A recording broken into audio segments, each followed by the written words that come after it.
If it feels comfortable, close your eyes, acknowledging that we have enough time, enough health, enough shelter to have the privilege to take this time to be in community. Acknowledging all the queer people that made a path for us so that we could be safely meeting here. Taking to acknowledge EBMC and the work that they do so that we can come in community. Acknowledging the stewards of this land, all the living beings.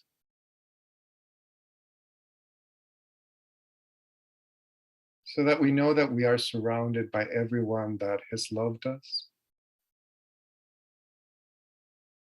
And that this community could be watching TV or at the gym or reading a book, but we're here practicing. And the point of practicing is to know this moment beautifully. One of the definitions of love is to give full attention, undivided attention to something. And love in the spiritual way is a mystery. And in silence, we can touch that mystery sometimes.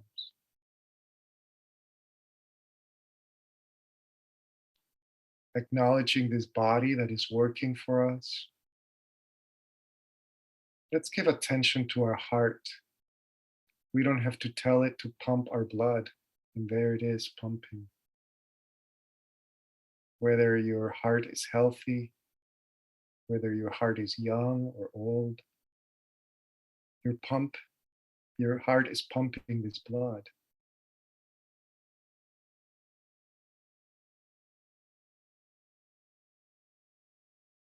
Acknowledging our brain, the sympathetic system, the nervous system.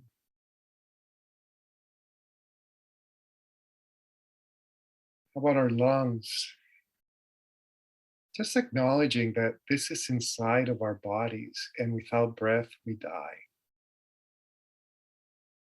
So these lungs are giving us life.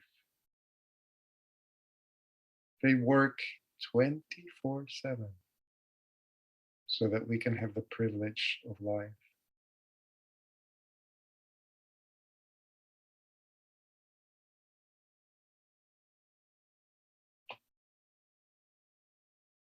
So this is a body awareness mixed with a little bit of gratitude.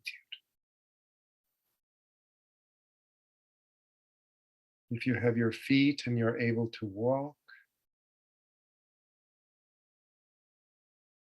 how are your feet feeling today?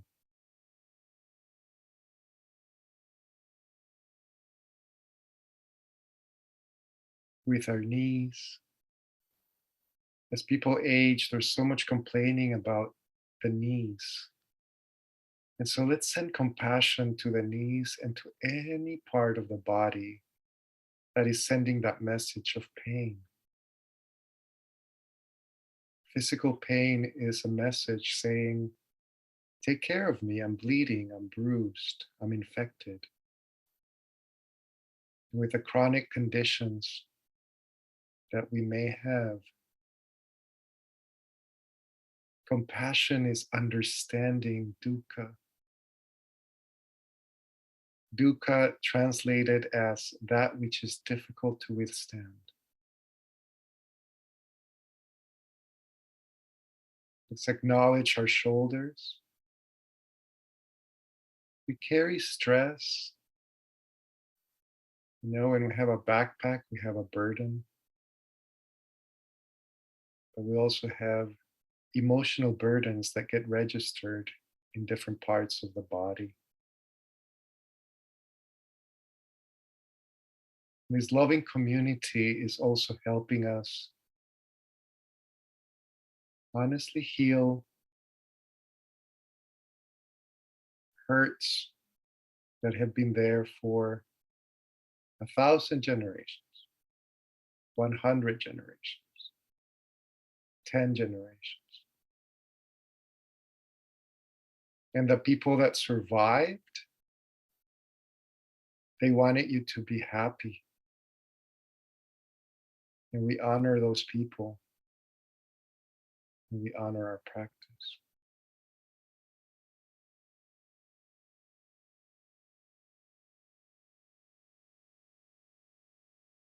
Let's focus now on the sense of hearing. So, your meditation object for the next few moments is to listen to the sounds that are near you, in the middle, and maybe sounds that may be far away. So, for the next few moments, my teacher's teacher used to say, don't disturb the silence, don't disturb the noise. The noise shouldn't disturb you, the noise is just noise. So, from now on, let's look at noise as just being part of the modern world. It is not necessary to be in full silence to meditate. It's beautiful and it's nice, but it's not a necessity. So let's just pay attention to the sounds of the world.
Now I'm inviting you to be a detective and see if you can find something in you that wants this meditation to be relaxing, to be something.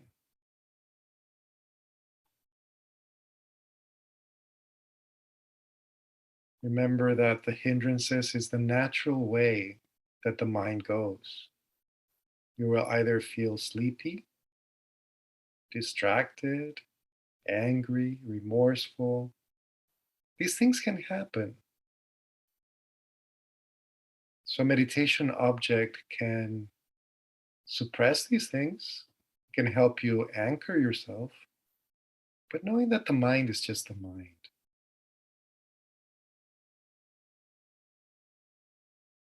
And so, as we enter this moment of silence in community, knowing that this body is always available to anchor us, to either pick the breath or the sensations, or be like Avalokiteshvara, the one who hears the sounds and the cries of the world. So allow yourself to be just here the way you are, absolutely nothing to achieve. We live in a society in American capitalism where achievement is celebrated. So, just in humility, being here, nourishing ourselves, being in community,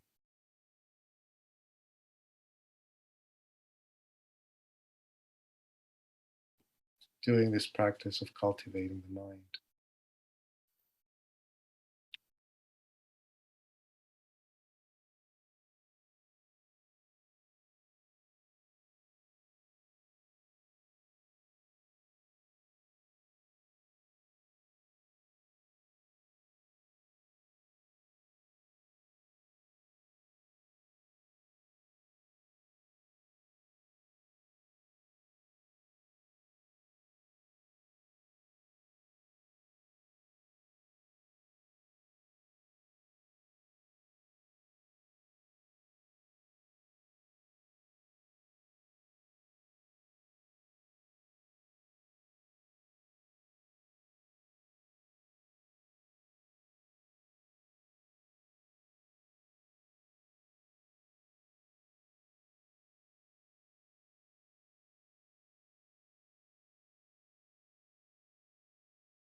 Noticing right now if the present moment feels pleasant,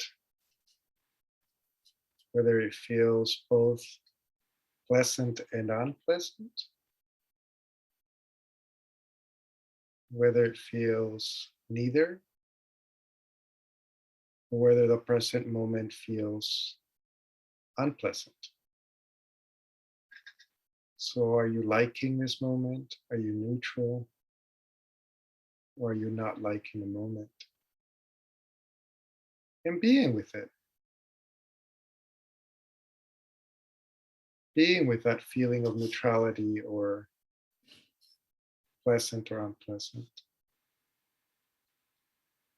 Finishing our time together, coming back with Katanyuta Bhavana, the cultivation of gratitude.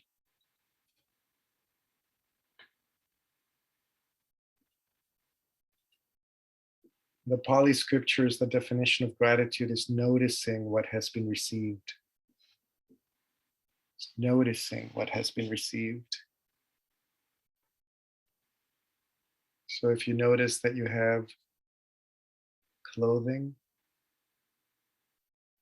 if you notice that you have a roof over your head, if you take some time to know that you have some food for tomorrow,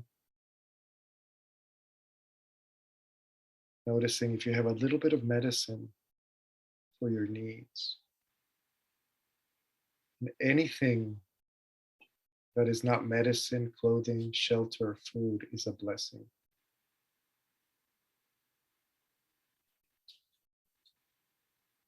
Bring someone into your heart from your past or your present that has loved you or supported you. Say their name inside of you so that you're sitting next to them, as it were.